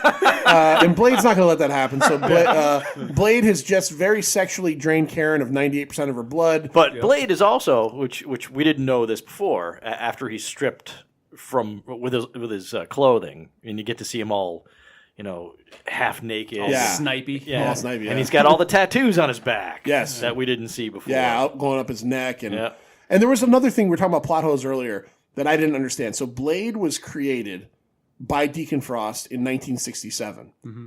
So why is it I can't remember what character actually says this. They make a comment as to the key to bringing Lamagra back to Earth is the Daywalker's blood. Mm-hmm. So this is a thousands of years old. It's a prophecy, man. Okay, so it's a prophecy. It's a that prophecy. makes sense. Well, to me. because I guess maybe it's a prophecy that was lost because the whole thing is Deacon Frost was trying to translate a lot of the Book of Erebus As he sat in the room listening to his iPod. Actually, that's something I want to bring up real quick. The guy. Mortal Kombat. The guy who did the soundtrack or the score for this movie is a guy Skrillex. named Mark. No, it's a guy named up-and-comer. Mark Isham. Mark Isham. He had done a couple. He had done Point Break and a couple other movies, but he was well known. Here's my dogs. He was well known for like his electronica music, right? So this movie is just chock full of everything in this movie is either weird Asian rapping or electronic music, which again I really kind of do dig some of it, but okay, so Some of it. some of it, yes. Some of it, you have a violent But yeah, reaction. when Deacon Frost is sitting in that room, we told you can't come in here anymore, and it's like, well then, like take my key away. How is he getting in there? Like, you guys have guards, right? You have guards, and they let me in every time. I like the one pseudo Asian Romanian guy that speaks in the Dracula Yes, with the with beard. the beard, yeah. I like what is this guy about? Yeah, there's the Rastafarian. So anyway, so we get to the scene, and they need the blood of the Daywalker. He drains Karen. She comes very hard when he does this. It's a very very orgasmic. Very orgasmic. We get the great scene though where he after he gets his power back, he kind of does that whole stop doing that. He gets his power back. He does that kind of lean back and he roars. And then he gets up real quick, grabs his vest. He grabs his vest. He grabs his sword. He does that really great rundown, and then he jumps down to the superhero landing. And then we get the scene where this is where it's, with more like electronic music. more electronic music. But I really do like how it starts because it's kind of quiet, and then all of a sudden, so it hits the superhero landing. Quinn, who has stolen his sunglasses from him, comes at him to kill him. Blade easily cuts his head off with the razor wire. Thanks for the shades, man. The sunglasses go flying up in the air, and then we have this great scene where he snatches them out of the air, and as he puts them on, the music starts. And now we have like a 3-minute or so gauntlet that Blade has to run through to get to Deacon Frost. And this is after the major vampire characters are all turned into the little skeleton bat creatures. Yeah, they're the Sardo-Numbspars of their skeletons reach through their mouths and I guess it's supposed to be the soul, the vampire soul coming out. Well, and it's then, the 12. It's the soul of the 12, and then empowering Deacon Frost with their abilities, and then they fly off doing I don't know. They just kind of disappear. Yeah, they disappear. Yeah. We get this. And They fly CGI. through Deacon Frost. As he's becoming they empower him. Lamagra. Well, they give him the power of the blood god, Lamagra. So we get this great scene where Blade is running through these David guys. Goyer, do some better research, man. That's how they pitched it too. They're like, the 12 is gonna fly into him with the blood god. They're like, okay, I think we got a movie. Yeah, and what the hell's his name? Joel Silver. I don't think he had anything to do with this. No, one. what was your buddy though? He was Mr. Spider. John Peters. John Peters. John Peters is in the room going, "Oh, that's a great idea! Great, let's throw a spider in there too." John Peters had nothing to do with Blade, that we know of. So Blade runs through the gauntlet of the easily killable henchmen, but there's a couple of great moments in there. One of my favorite moments in the entire movie happens in this final fight scene. Is it the Roadhouse scene? It's this. No. He does rip out a guy's throat and thought then he'd be throws bigger. I fucked like guys like you. Fuck guys like you in prison. He rips the guy's throat out and throws it in another guy's face. No, my favorite that was scene funny. is where That actually was a pretty good idea. Is where he's fighting the guy. he gets him on the ground, and then he does that run kick thing yeah. where he's kicking him and he's going, ah! It's really and it almost weird. for a second sounds like pinball bumpers. Yes. It's like ding, ding, ding, ding, ding, Yeah. ding. As it blasts him into a There's wall. that great scene. And then meanwhile... if you notice through the movie, Yeah. and it concludes this way too, there's a lot of similar moves that Blade does that no one seems to pick up on. So if he doesn't kill a person, doesn't kill another vampire, and they witness his martial ability, he's basically using the same attacks on everybody. Well, because they're all easily killable. Well, yeah, but that's Well, what supposedly, I like. That's but- kind of what I like about it, though. It's Supposedly. what I like about it, though, is that Blade is hunting basically people in a bar. It's like if you dropped like a really good martial artist, like I don't know, really, like, Jeff Speakman? I'll give you that. yeah, or like Conor McGregor, like he's in the news, right? He's like he's like a super dope like martial artist. If you put him like in the downtown bar down here in the middle of town and just let him loose and started wailing on people, Oh yeah, the locals wouldn't have a clue. even the best fighter in there would maybe get a hit on him. Maybe. Yeah. Before they just got destroyed. Yeah. You do have to wonder, though, what Deacon Frost is paying for with these henchmen. Right, yeah, It's yeah. like not even one of them stands a chance against Blade. Yeah. The only one that stands any chance against anyone is Eurotrash girl who fights Karen, and she's still fucking right. How did she kill her? She sprays her with the mace. Yeah, and then Yeah, and it blows her face pushes off. her, and then like kicks her down the pit, right? Or down into Whatever the basement that, of the building. Yeah, or whatever it and is. why was her boyfriend down there again, or ex-boyfriend, or whatever? Karen. Yeah, why Well, was he down there? that was like a 2-second bit of dialogue as they were bringing Karen into there.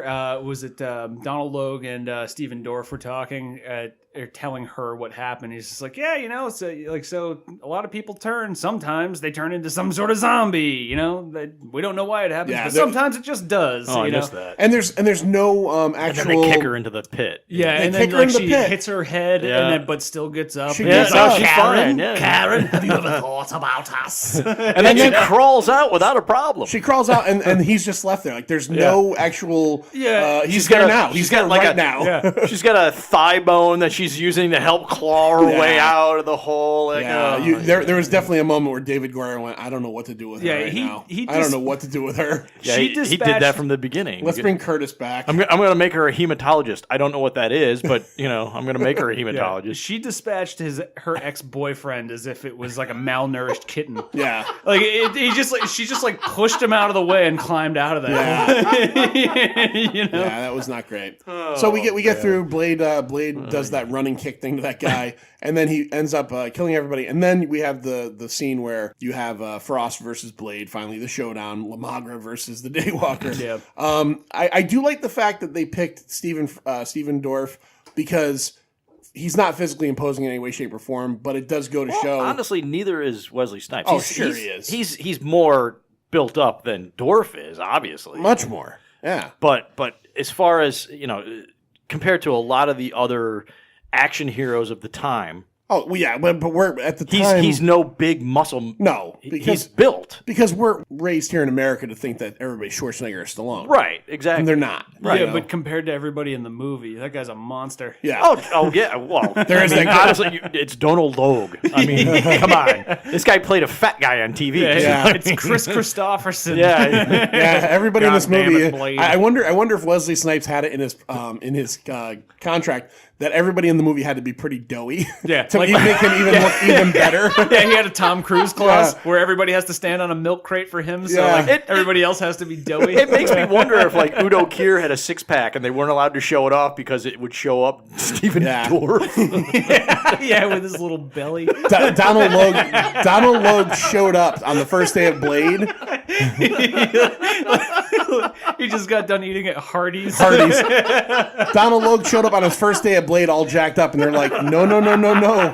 You got to start eating pancakes, man. Snipes ain't coming out of his trailer until you're fat. There's 2 packs of Krispy Kremes over there. Yeah. Start on them. Start on him right Part now, of your buddy. contract. Get going. So we get the big battle. It's not anything super special. He cuts him in half. He cuts Deacon Frost in half, and Frost proves that he now is the blood god. He Well, they zips do have himself back that together. sword battle. And the sword know, battle's not bad. Which is kind of amusing and it's fun to watch. Especially since the first scene that you saw that sword, you're like, I want to see a sword fight. Yeah. And you finally got it. Yeah. And it makes you wonder how, Deacon Frost actually got the skills of a sword master. Well, he's been around for a long time. Like we don't know how long. He had the one hand behind his back. Yeah. He was a fencer in the early. He was a fencer in the 1700s. It looks so much like a Chinese action movie. It was great. Yeah. In that, again, as I mentioned, that great quick scene throws all of the little vials of his anticoagulant into Deacon Frost, killing him. But we have the greatest line of all time, possibly in an action movie. Oh, man. And I didn't know this myself until I read it recently. Ad-libbed by Wesley Snipes on the scene. Ad-libbed? No. Ad-libbed. It was ad-libbed only because somebody had said it in the writer's room. Oh, okay. Yeah. All right. Some motherfuckers are always trying to ice skate uphill. And the reason why he says this is apparently because I think it was one of the writers, they were explaining who Deacon Frost is, and he's the type of guy that's always trying to ice skate uphill. And Wesley Snipes, put that in the back of his brain and decided to pull it out. What the fuck does that mean? Someone who's always doing things the hard way? I guess I don't know. It doesn't make sense. It makes no sense. But honestly, we could think of a million things. Schwarzenegger, stick around. Yeah, blow off some steam. I lied. Don't bother my friend. He's dead tired. Yeah, motherfucker, is ice it cold skating in uphill here, or is it just me? Is right up there with the rest of them. Oh yeah, no, it truly is a great line. Well, because you got to figure too. Really? I mean, they were. I love that line. Okay. I laugh, and then he does the Van Damme kick and puts the last needle right in his head. Yeah. I know you use it in Movie Buff every goddamn time. Every time we get a chance, I use it in Movie Buff. Well, you got to figure that was the time where these action movies were sold on the actor and the one-liners. Yeah. We're talking about Demolition Man, and that's filled with them. Oh yeah. Yeah. Is it cold in here, or is it just me? Good memory. The three seashells. Still haven't figured out. I still would like somebody. I want to know if there is. Yeah. I'll be right back. Fuck shit balls. I gotta go use the bathroom. Poor Stallone. We keep making fun of Stallone on these episodes. On the Thing episode, we were talking about First Blood. Oh man. Yeah. First Blood. All right, so that's Blade. we kind of just went through Blade we hacked through Blade like Blade hacks through the vampires in this movie. That's right. So let's get right down to it. Scale of 1 to 5. 1 being your absolute least favorite thing on earth. 5 being you love this thing more than anything. And half scores counting, but no quarter. Don't give me anything weird like that. John, No, I'm not even giving you a half score this time. Oh, give me your full score. No, he's first. Oh, okay. Rich, you're the invitee. What is your score for Blade? Well, I usually judge my favorite movies based on replayability, rewatchability. So I'm gonna give this one a 3. Wow, I was expecting more from you. I'll give it a middle. I absolutely love this. There's nothing wrong with this movie, in my opinion, and there's nothing that really puts it out there as anything that I would track down and buy the super steel tin box editions. You know what I mean? That makes sense. You could still rate it lower than what you might expect, and still enjoy it to its full extent. Oh yeah, I would put probably Independence Day in that area too. And, oh God, no. That's a hard half. Maybe how Stella got her groove back. I think Blade is a great popcorn movie. Shut your brain off, and it's fantastic. Yep. As long as you don't think too deeply into it, because I certainly thought a lot about it after watching it again. Begrudgingly? Yes, begrudgingly, because I had better memories of it than I did after watching it again after all this time. And I'm giving it a flat 2, because it's still good, and it's still a decent, fun movie to watch. It's just, like I said to somebody else, it's no Citizen Kane. No, well, yeah, all right.